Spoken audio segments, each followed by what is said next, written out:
Partai Golkar termasuk salah satu partai yang paling siap dan serius menghadapi pemilu 2024 mendatang.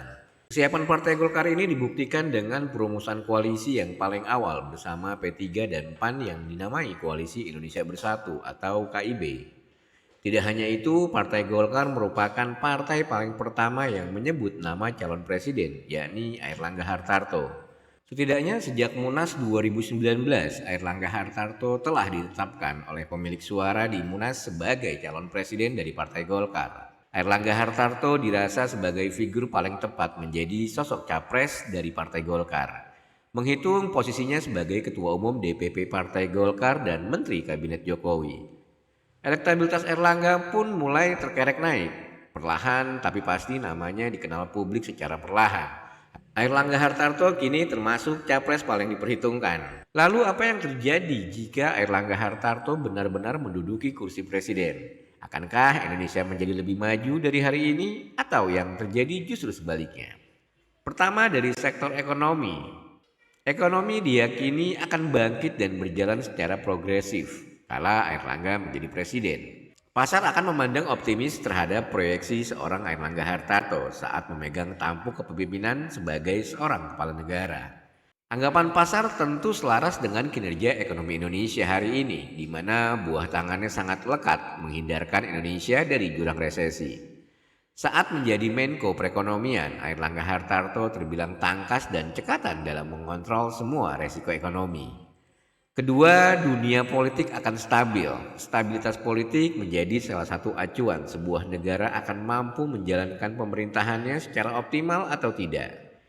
Kepastian stabilitas politik ini tentu akan terjadi jika Airlangga Hartarto menjadi seorang presiden Indonesia. Alasannya Airlangga Hartarto memiliki karakter yang egaliter. Ia akan mengakomodir segala kepentingan, apalagi kepentingan rakyat Indonesia.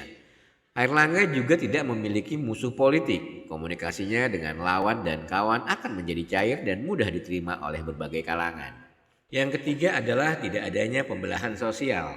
Dalam beberapa kali konsolidasi dan acara yang diselenggarakan oleh KIB, Airlangga senantiasa mengusung narasi persatuan.